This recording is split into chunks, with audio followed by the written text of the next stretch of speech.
গরুর মাংসের ভুনা, মেকআপ, বাচ্চাদের জুতা ছবি। বন্ধুরা, আজ আমি আপনাদের খুব সহজে গরুর মাংস মানে কাহিনী কি, এগুলো কি পাঠাইলে তোমার ভাবে? একটু ফোন করবি? হ্যাঁ বলো। এই তুমি কি পাঠাইছো এগুলো আমাকে? ও, আমি তো এগুলো সেভ করে রাখার জন্য পাঠাইছি। মানে সেভ করে রাখার জন্য আমাকে পাঠাইছো? বাসুল্লাহ, দক্ষিণ টোলারবাগ, মিরপুর 1। এই ইমাম, এই কি মেসেজ দিছো ভাই? আমি বুঝতেছি না কাহিনী। ও ভাই, ওই যে এডিটিং করতেছিলাম তো তো ঠিকানাটা রাখা দরকার ছিল, এর জন্য আর কি আপনাকে একটু পাঠিয়ে রাখছি। কার ঠিকানা? কার ঠিকানা?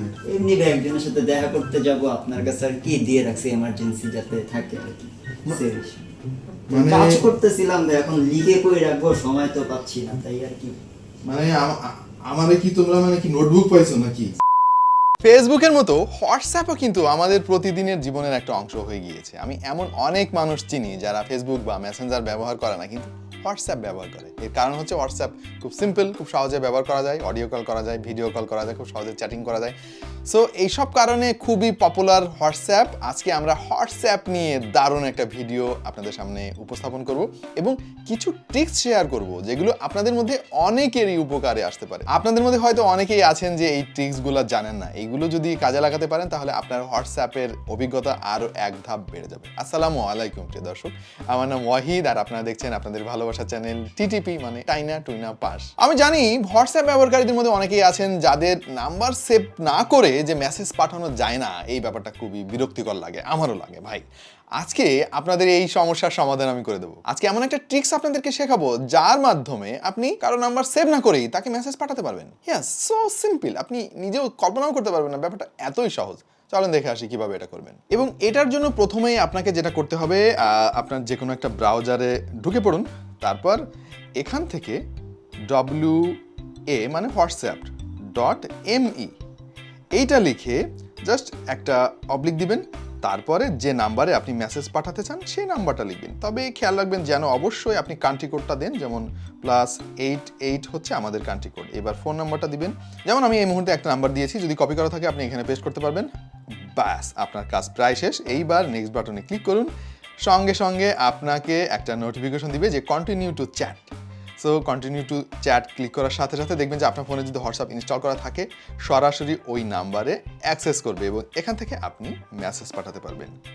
এই যে আমি এখন মেসেজ পাঠাচ্ছি, দেখেন মেসেজ সেন্ড হয়ে গিয়েছে কিন্তু নাম্বার সেভ করা ছাড়াই। How cool is this? So এই জিনিসটা সবচাইতে বেশি কাজে আসে যারা অনলাইন করেসপন্ডেন্ট করেন বা প্রতিদিন অনেক ক্লায়েন্টকে মেসেজ দিতে হয়, কিন্তু প্রতিদিন যদি এত কাস্টমারের নাম্বার আপনাকে সেভ করতে হয় মেসেজ দেওয়ার জন্য বা প্রোডাক্টের ইনফরমেশন সেন্ড করার জন্য, তাহলে তো ভাই ভয়ানক একটা ব্যাপার। প্রতিদিন শত শত নাম্বার আপনাকে সেভ করতে হবে, যেটা খুবই বিরক্তিকর। সো এইভাবে আপনি চাইলে কোনো নাম্বার সেভ করা ছাড়াই হোয়াটসঅ্যাপের মাধ্যমে টেক্সট পাঠাতে পারবেন এবং এই একইভাবে আপনি এই নাম্বারে এখন কলও করতে পারবেন। যেমন এই দেখেন এখানে calling feature, video calling feature সবকিছু কিন্তু চলে এসেছে। আপনি কি জানেন আপনি আপনার নিজের নাম্বারে নিজেই মেসেজ পাঠাতে পারবেন?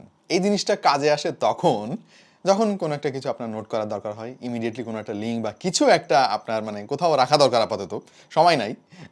সো সেই সব ক্ষেত্রে কিন্তু এই ট্রিক্সটা খুব কাজে আসে। চলেন এইটা কিভাবে আপনি করবেন খুব সহজে আমি আপনাকে দেখাচ্ছি। তো আপনাকে যেটা করতে হবে, আপনার নিজের নাম্বারটা আগে নিজের ফোনে সেভ করতে হবে। যেমন আমি এই মুহূর্তে আমার নাম্বারটা সেভ করছি।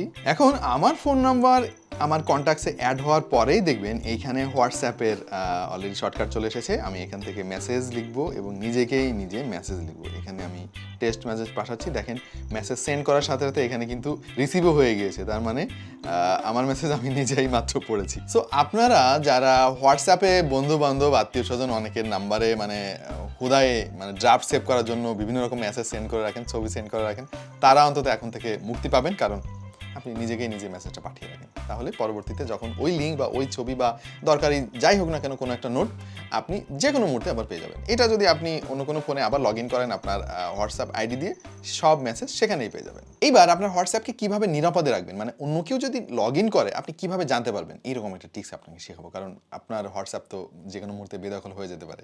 অনেক তথ্য কিন্তু ফাঁস হচ্ছে ইদানিং, আমরা দেখতে পাচ্ছি। ইন টু ইন এনক্রিপশন থাকলেও আপনার হোয়াটসঅ্যাপের অ্যাকাউন্ট যদি অন্য কারোর হাতে চলে যায় বা কেউ লগ ইন করে, তাহলে তো আপনি বিপদে পড়ে যাবেন। তাহলে আপনি এটা কিভাবে বন্ধ করবেন চলেন সেটা দেখে আসি। একদম হোয়াটসঅ্যাপে প্রবেশ করার পরে ওপরে যে 3 ডট আছে এখানে ক্লিক করুন, চলে যান সেটিংসে, তারপরে চলে যান অ্যাকাউন্টে যাওয়ার পরে এখানে চলে যাবেন সিকিউরিটিতে যাওয়ার পরে দেখবেন এখানে একটা অপশন রয়েছে যেটা হচ্ছে show security notifications on this phone. এইটা আপনি অন করে দেওয়ার পরে পরবর্তীতে কেউ যদি আপনার হোয়াটসঅ্যাপ অ্যাকাউন্টে লগ ইন করে তাহলে আপনি আপনার ফোনে নোটিফিকেশন পাবেন। তো এই অপশনটা মূলত আপনার হোয়াটসঅ্যাপকে সুরক্ষিত রাখবে এবং কেউ যদি লগ ইন করেও আপনি কিন্তু আপনার ফোন থেকে দেখতে পারবেন এবং নোটিফিকেশন পাবেন। হোয়াটসঅ্যাপ ব্যবহারকারীরা কিন্তু অনেকেই জানেন না যে এই একই অ্যাকাউন্ট কিন্তু আপনার ল্যাপটপ বা ডেস্কটপ কম্পিউটারের সঙ্গে সিনক্রোনাইজ করতে পারবেন। এটা কমন একটা ব্যাপার, হয়তো অনেকেই জানেন, বাট যারা জানেন না তাদেরকে চলুন আজকে শেখাই যে কিভাবে আপনার কম্পিউটারে ওই একই হোয়াটসঅ্যাপ ব্যবহার করবেন। এবং এখানে একটা তথ্য আমি অ্যাড করে রাখি, সেটা হচ্ছে যে আপনি চাইলে কিন্তু 5টা কম্পিউটারে এই একই রকমভাবে প্রত্যেকটা আইডি লগ ইন করে রাখতে পারবেন। অলরাইট, এই হচ্ছে আমার ল্যাপটপ এবং এই হচ্ছে আমার ফোন। আমার ফোনে হোয়াটসঅ্যাপ আছে। এই একই অ্যাকাউন্ট আমি এখন আমার ল্যাপটপের সঙ্গে সিনক্রোনাইজ করব। তো তার জন্য যেটা করতে হবে, আপনার ল্যাপটপে হোয়াটসঅ্যাপটা ডাউনলোড করতে হবে। সেটা আর আমি দেখালাম না, কারণ আপনারা সবাই সেটা জানেন। গুগলে just download WhatsApp for PC লিখলেই চলে আসবে অ্যাপটা আমি ইনস্টল করেছি এবং অ্যাপটা ওপেন করার সাথে সাথে দেখবেন এখানে একটা কিউআর কোড দেখা যাচ্ছে। এবার আমি চলে যাবো আমার হোয়াটসঅ্যাপে যাওয়ার পরে এই যে উপরে যে 3 ডট আছে এখানে ক্লিক করবেন, লিঙ্ক ডিভাইসে ক্লিক করবেন, তারপরে লিঙ্ক ডিভাইসে ক্লিক করার সাথে সাথে আপনার পরিচয় জানতে চাইবে, ভাই এটা আপনি নাকি অন্য কেউ। আমার ফিঙ্গারপ্রিন্ট দিয়ে দিলাম। ওকে, এখন আমি কিউআর কোডটা স্ক্যান করব। সমস্ত পারমিশন দিয়ে দিচ্ছি কারণ এটা প্রথমবার আমি করছি। অলরাইট, এই যে কিউআর কোড স্ক্যান করলাম এবং আমার ফোনের সমস্ত ইনফরমেশন চলে যাচ্ছে ল্যাপটপে। দেখেন কিছুক্ষণের মধ্যেই সমস্ত ইনফরমেশন আমার ল্যাপটপে চলে এসেছে। এখান থেকে সমস্ত মেসেজ আপনি পড়তে পারবেন। বাই দ্য ওয়ে, আমাদের এই অ্যাকাউন্টে, হোয়াটসঅ্যাপের এই অ্যাকাউন্টটাতে কিন্তু তেমন কোনো চ্যাট হিস্ট্রি নাই। জাস্ট আমরা এটা নতুন একটা সিম কার্ড দিয়ে একটা নতুন করে রেজিস্ট্রেশন করেছি। সো আপনারা দেখতেই পেলেন কত সহজে আপনার কম্পিউটারের সঙ্গে আপনার ফোনে হোয়াটসঅ্যাপের অ্যাকাউন্টটা সিনক্রোনাইজ করবেন। আমাদের এবারের টিপসটাও কিন্তু হোয়াটসঅ্যাপ অ্যাকাউন্টটা কিভাবে সুরক্ষিত রাখবেন তার উপরে। আপনি চাইলে ফেসবুক বা মেসেঞ্জারের মতো 2 স্টেপ ভেরিফিকেশন কিন্তু অন করে রাখতে পারবেন। চলুন হোয়াটসঅ্যাপে এটা কিভাবে করবেন সেটা আপনাদেরকে দেখাই। সো আপনার হোয়াটসঅ্যাপের ড্যাশবোর্ড থেকে সরাসরি চলে যাবেন সেটিংসে যাওয়ার পরে এখান থেকে চলে যাবেন অ্যাকাউন্টে যাওয়ার পরে 2 স্টেপ ভেরিফিকেশন নামে একটা অপশন পেয়ে যাবেন। এখান থেকে এনেবল করে রাখবেন। তো এনেবল করার সময় আপনাকে একটা পাসওয়ার্ড দিতে বলবে, একটা পাসওয়ার্ড আপনি দিয়ে রাখবেন। এখানে একটা ইমেল আইডি চাই সুরক্ষার জন্য, আপনি একটা ইমেল আইডি অ্যাড করে রাখতে পারেন। অলরাইট, আমার ইমেল আইডি আমি দিয়ে ফেলেছি। এবার সেভ করার পর দেখবেন অটোমেটিক্যালি আপনাকে নোটিফিকেশন দিচ্ছে যে আপনার 2 স্টেপ ভেরিফিকেশনটা এনেবল হয়েছে। ডান। এখন থেকে আপনার এই অ্যাকাউন্টে কেউ যদি লগ ইন করতে চায় তাহলে অবশ্যই আপনার কাছে নোটিফিকেশন আসবে। আপনি যদি পিন শেয়ার না করেন তাহলে কেউ লগ ইন করতে পারবে না। তবে এখানে দারুণ একটা জিনিস আমি শেয়ার করে রাখি, এটাও কিন্তু জানা খুবই গুরুত্বপূর্ণ। সেটা হচ্ছে যে নাম্বার দিয়ে আপনি আপনার হোয়াটসঅ্যাপ অ্যাকাউন্টটি ক্রিয়েট করেছিলেন, ওই নাম্বারটা আপনি এখন আর ব্যবহার করছেন না। গ্রামীণ ফোন হোক, রবি, বাংলা লিঙ্ক, এয়ারটেল, যাই হোক না কেন, এই নাম্বারটা তারা চাইলে কিন্তু 3 মাস পরে অন্য কারোর কাছে বিক্রি করে দিতে পারে। হ্যাঁ, এটাই টার্মস অ্যান্ড কন্ডিশন। আপনি হয়তো জানেন না, আপনাকে জানিয়ে রাখছি। সুতরাং কিছুদিন পর যদি এমন হয় যে ওই নাম্বারটা আপনি আর ব্যবহার করছেন না, তাহলে আপনি হোয়াটসঅ্যাপের নাম্বারটা চেঞ্জ করে ফেলবেন। তা না করলে কি হবে, ওই নাম্বারটা পরবর্তীতে যে ব্যবহার করবে সে চাইলে কিন্তু আপনার হোয়াটসঅ্যাপের অ্যাক্সেস নিয়ে নিতে পারবে। আপনি যখন লগ ইন করবেন, লগ ইনের যে সিকিউরিটি কোড সমস্ত কিছু তার ওই নাম্বারে চলে যাবে অটোমেটিক্যালি। সো খুব সাবধান। তো প্রিয় দর্শক, এই ছিল আমাদের আজকের হোয়াটসঅ্যাপের দারুণ কিছু টিপস অ্যান্ড ট্রিক্স। আশা করছি আপনাদের অনেক ভালো লেগেছে। যদি ভালো লেগে থাকে তাহলে এই ভিডিওটা আপনার বন্ধুদের সাথে শেয়ার করে দিন। আর এরকম আরও মজার টিপস অ্যান্ড ট্রিক্স বা টেক ভিডিও বা টেক নিউজ পেতে আমাদের চ্যানেলে সাবস্ক্রাইব করে রাখুন আর নোটিফিকেশনটা অন করে দিন। দেখা হয়ে যেতে পারে অন্য কোনো ভিডিওতে ভিন্ন কোনো বিষয় নিয়ে। সে পর্যন্ত সবাই ভালো থাকুন, সুস্থ থাকুন আর দেখতে থাকুন টেক টু দ্য পয়েন্ট।